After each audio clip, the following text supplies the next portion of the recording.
Welcome to The Explainer. Today, we're diving deep into the connection between our cultural past, our creative present, and our professional future. So how do we honor everything that came before us, while still managing to carve out something new? Let's kick things off with this really powerful idea. Heritage. It's not some dusty thing sitting on a shelf. It's more like a living bridge, this breathing testament to our shared existence that connects every generation through all the stories, the struggles, and the wins. So, what do we actually mean when we say cultural heritage? And why do we think of it as our anchor to the past? Okay, so it's everything we inherit from our ancestors. But there's a really important catch here. Heritage isn't automatic. It's the collection of stories, objects, and traditions that we as a society have actively chosen, decided are important enough to protect and carry forward into the future. And this inheritance, it really comes in two basic forms. On one hand, you've got the tangible stuff, the physical things we can actually see and touch, like monuments or artifacts. And on the other, there's the intangible, the living traditions, the languages, the rituals that really shape who we are from the inside out.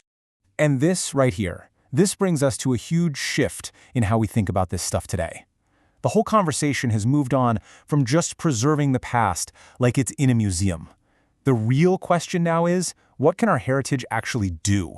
How can it actively shape our future?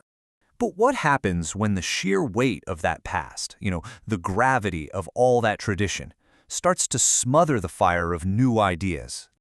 When Bruce Lee wrote this famous line, believe me, he was not just talking about martial arts. He was making this universal plea to creators everywhere to break free from rigid, old-school styles and systems that just don't have the same meaning anymore. Lee was basically arguing against a paint-by-numbers approach to creating anything.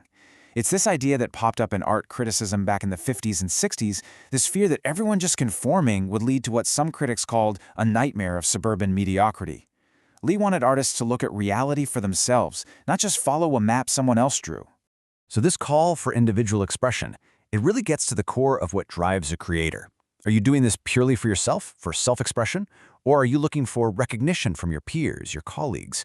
Or is the end goal commercial success with the public? A creator can be in any of these camps, and that choice completely defines the work. This is where that fiery individual defiance has to meet social responsibility. Because let's be real, no creator, no matter how rebellious, ever really works in a total vacuum. Right. According to the psychologist Mihaly Csikszentmihalyi, real creativity isn't just you having a flash of brilliance in your garage. It's an act that actually changes an existing part of our culture. But, and this is the important part, it needs the consent of the community that's responsible for that field. So a creative breakthrough really happens in 3 steps. Think of it like this. A single scientist, that's the person, has some groundbreaking new theory. They publish it in a journal, that's the domain. Then other scientists, the field, have to review it and agree that it's valid. Only then does that idea become accepted science and a part of our shared culture. And with that creative power comes some pretty huge ethical responsibilities. That social contract means creators have to avoid doing harm. So that means no plagiarism, no pushing harmful stereotypes, no manipulative design tricks, no faking your environmental cred, and absolutely no cultural appropriation without real understanding and respect. Okay, so how do we balance this powerful urge to create freely with our duty to society? Well, the answer really boils down to one word: professionalism. See, professionalism isn't just about getting paid for what you do. It's an ethical compass. It's the commitment to doing what's right in order to build long-term trust and confidence, instead of just chasing a quick personal win. And true professionalism, it really stands on 3 pillars. First, a commitment to high performance. That means always learning, always mastering your craft.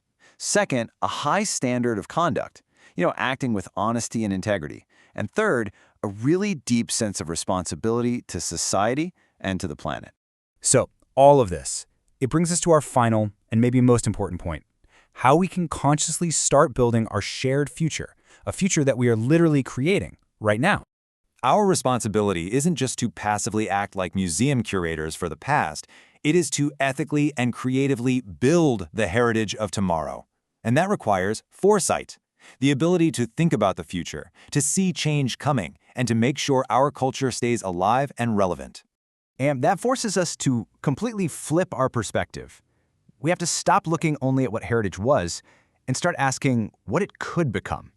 How can the things we value right now serve the needs of generations we're never even going to meet?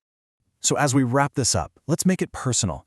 Every single creative and professional choice you make, every design, every story, every idea you put out into the world, that is a piece of the ongoing story of human culture. It's the raw material for tomorrow's heritage.